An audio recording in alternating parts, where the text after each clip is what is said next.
Hello दोस्तों, कैसे हैं आप सभी लोग। उम्मीद करते हैं आप सभी लोग एकदम मस्त होंगे जी और स्वस्थ होंगे, पढ़ाई लिखाई में अच्छी तरीके से व्यस्त होंगे। तो अभी के ना इस वीडियो में हम आप सभी लोगों को 1 फरवरी के लिए होने वाला बायोलॉजी का पेपर का हम लेकर आ चुके हैं वायरल सब्जेक्टिव प्रश्न पत्र।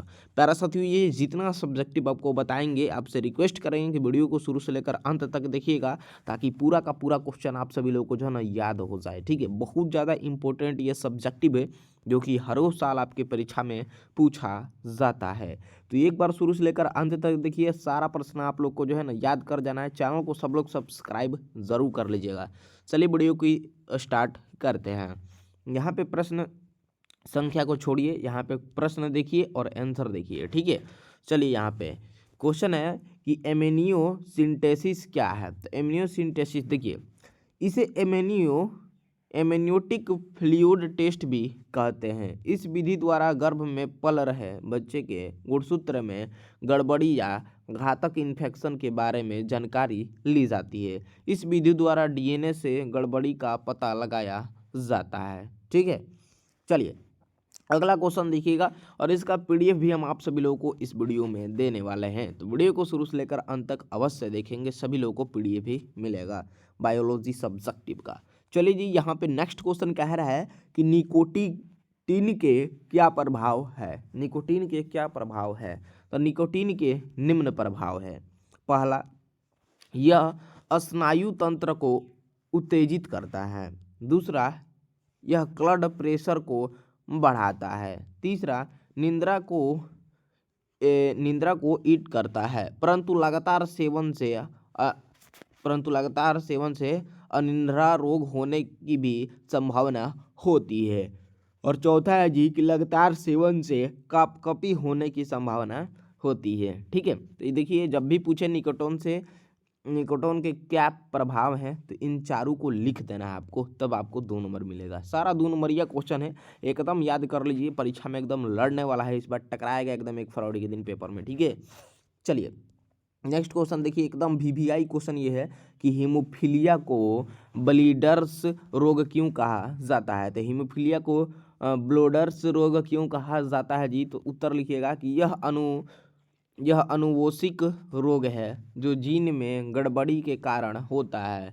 इस रोग में साधारण कटने पर पी कॉफी रक्तस्राव होता है। हीमोफीलिया लोगों में रक्त जमने 1 से 24 घंटों का समय लग जाता है। इसी कारण से इसे ब्लोडर्स रोग भी कहा जाता है। ठीक है, चलिए जी अगला क्वेश्चन आप सभी के स्क्रीन पे है। एक प्रश्न जितना बता रहा है ना, सारा प्रश्न एकदम याद कर दीजिए प्यारा साथियों, बहुत ही ज़्यादा इंपॉर्टेंट क्वेश्चन है ये सब। ठीक है, चलिए नेक्स्ट क्वेश्चन है कि जिन अभियांत्रिकी की परिभाषा दे।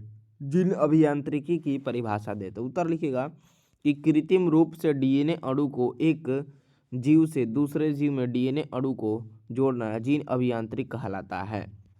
जीन अभियांत्रिक का प्रयोग पुनर्योजित डीएनए की संरचना में परिवर्तन का साथ प्रोटीन या एंजाइम के संश्लेषण के लिए किया जाता है। ठीक है, चलिए जी अगला क्वेश्चन देखिए, वृषण और अंडाशय प्रत्येक के दो मुख्य कार्य लिखे। तो वृषण और अंडाशय प्रत्येक के दो मुख्य कार्य लिखते हैं जी। देखिए, वृषण का कार्य यहाँ पे मैंने लिखा।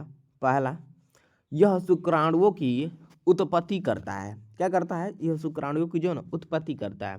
दूसरा कि यह नरलिंग हार्मोन टेस्टोस्टेरोन को स्रावित करता है। ठीक है, चलिए इसके बाद यहाँ पे देखिए अंडाशय का कार्य। ठीक है, पहला है कि यह मादा अंडाणुओं की उत्पत्ति करता है, और ख नंबर है कि यह मादा लिंग हार्मोन एस्ट्रोजन तथा प्रोजेस्टेरोन को स्रावित करता है। ठीक है, तो ये दोनों जब भी क्वेश्चन आए कि वृषण और अंडाशय प्रत्येक के दो को मुख्य कार्य लिख देना है, तो ये दो को कार्य मुख्य उसका याद रखिएगा, हमेशा एग्जाम में पूछता है 2 नंबर में। ठीक है, चलो जी अगला क्वेश्चन आप सभी लोग देखिए, कह रहा है क्वेश्चन, वायु परागित पुष्प के अनुकूलन बताइए।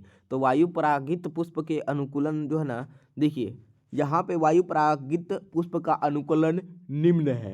क्या है, निम्न है। ठीक है, पहला, परागकणों का अधिक मात्रा में उत्पादन। दूसरा, लघु हल्का चिकना तथा सूखा परागन। और तीसरा, पुष्प का छोटा आकार। चौथा, वर्गीकाग्र का बड़ा आकार तथा पंखदार। ठीक है, चलिए नेक्स्ट क्वेश्चन की तरफ बढ़ते हैं। और अगला क्वेश्चन जो है ना, ये बहुत ही ज़्यादा वीवीआई क्वेश्चन है जी, एकदम महत्वपूर्ण क्वेश्चन है, एकदम रट जाइए, घोल के पी जाइए एकदम। ठीक है, जैसा भी। चलिए क्वेश्चन कह रहा है, वायु परागण क्या है? प्यारे साथियों, वायु परागण क्या है? देखिए, वायु परागण इस प्रकार के परागण में हवा के झोंकों के साथ परागण एक पुष्प से दूसरे पुष्प तक पहुंचते हैं। वायु परागित पुष्पों में आकर्षण, मकर ग्रंथियां और सुगंध का अभाव होता है। इसी कमी को पूरा करने के लिए ना फूलों में असंख्य परागण बनते हैं जी। ठीक है, चलिए। और इसका पीडीएफ के लिए मैंने जैसा बोला था शुरू में कि इसका पीडीएफ भी बताऊंगा कैसे मिलेगा, तो पीडीएफ के लिए वीडियो को डिस्क्रिप्शन बॉक्स में आप लोगों को व्हाट्सएप ग्रुप का लिंक मिलेगा। लिंक पे क्लिक करके आप लोग हमारे व्हाट्सएप ग्रुप से जुड़ जाइए, ताकि आप सभी लोगों को ग्रुप में पीडीएफ मिल जाए, क्योंकि जो भी पीडीएफ है वो आप सभी लोगों को व्हाट्सएप ग्रुपों में ही मिलता है। ठीक है, तो सभी छात्र छात्राएं बिना देरी किए हुए जल्दी से जाकर हमारे व्हाट्सएप ग्रुप से जुड़ जाइए, ताकि आपको नोट्स पीडीएफ भी मिल जाए। ठीक है, चलिए अगला क्वेश्चन देखिए क्या कह रहा है, मनुष्य पर विकिरण का प्रभाव क्या है? तो उत्तर लिखिएगा, विकिरण सभी जीवधारियों के लिए हानिकारक होते हैं। ये कोशिकाओं को क्षति पहुंचाते हैं। अधिक सांद्रता में ये अत्यधिक प्रभाव उत्पन्न करते हैं। ये पौधा द्वारा अवशोषित होकर खाद्य श्रृंखला में प्रवेश करते हैं। ठीक है, विकिरण सभी जीवधारियों के लिए हानिकारक होते हैं। ये कोशिकाओं को क्षति पहुंचाते हैं। अधिक सांद्रता में ये अत्यधिक प्रभाव उत्पन्न करते हैं। ये पौधों द्वारा अवशोषित होकर खाद्य श्रृंखला में प्रवेश करते हैं। ठीक है, चलिए नेक्स्ट क्वेश्चन देखिए। और ये भी क्वेश्चन बहुत ही इंपॉर्टेंट है कि भोजन श्रृंखला क्या है, और ये भी एग्जाम में आता है प्रश्न कि भोजन श्रृंखला क्या है, मतलब ये क्वेश्चन आता है। ठीक है, चलिए तो भोजन श्रृंखला यह एक पोषक स्तर से दूसरे में भोजन का स्थानांतरण है। यह खाने वाले एक खाए जाने वाले के रिश्तों को दर्शाता है। यह दो प्रकार का होता है।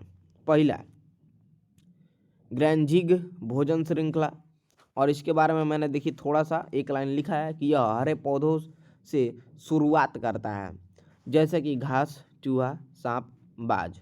ठीक है, और उसके बाद दूसरा है डेंड्राइट्स भोजन श्रृंखला। दूसरा क्या है? डेंड्राइट्स भोजन श्रृंखला। ठीक है, यह सड़े गले पदार्थों से शुरू होता है, जैसे कि डेंड्राइट्स, कोट, मछलियाँ। ठीक है, ये हो जाएगा आपका। चलिए इसके बाद नेक्स्ट क्वेश्चन है प्यारा साथियों, कह रहा है कि जैव विविधता आधुनिक कृषि के लिए किस प्रकार उपयोगी है? देखिए एक चीज़ आपको बताएं कि 1 फरवरी के लिए मैंने तो अभी बायोलॉजी का वायरल सब्जेक्टिव क्वेश्चन करा दिया, और ऐसे ही आप सभी लोगों को फिजिक्स का, केमिस्ट्री का, हिंदी का, इंग्लिश का, सभी सब्जेक्ट का देखना है तो सब लोग चैनल को सब्सक्राइब करके साथ ही घंटी दबा लीजिए, ताकि आप सभी लोग को आसानी पूर्वक और वायरल ऑब्जेक्टिव सारा चीज़ देखने को मिल जाए। सभी छात्र छात्राओं से मेरा रिक्वेस्ट है, सब्सक्राइब कर लीजिए चैनल को और हमसे जुड़ जाइए। फाइनल एग्जाम में एकदम गर्दा मचा दीजिएगा आप लोग, बहुत ही ज़्यादा हेल्प मिलेगा आपको यहाँ से।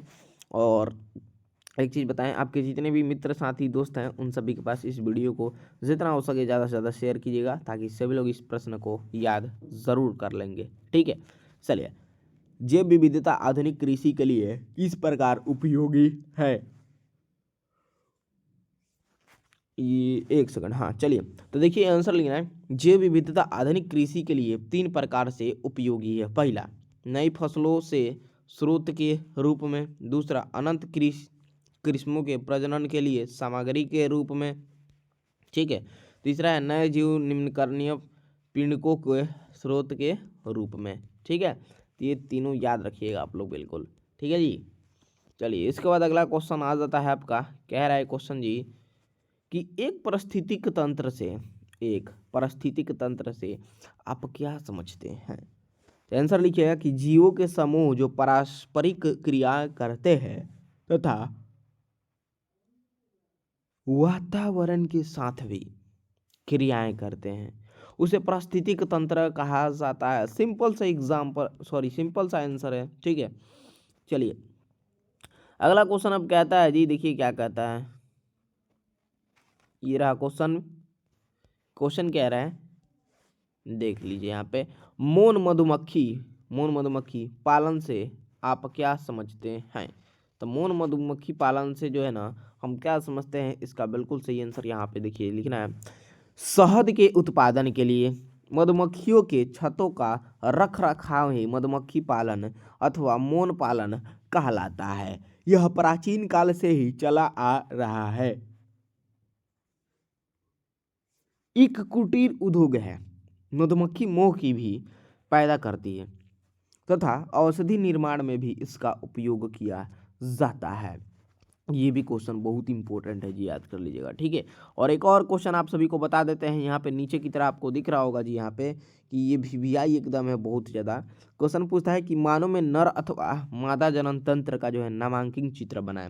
इसका जो है नामांकित चित्र हम नहीं बनाया है, ये आप लोग को जो है ना क्या बोलते हैं मानव नर, ये क्वेश्चन मैंने इसलिए इसमें वीवीआई डाल दिया क्योंकि ये क्वेश्चन जो है ना ये भी बहुत इंपॉर्टेंट है, आपके एग्जाम में क्वेश्चन आता है, ठीक है।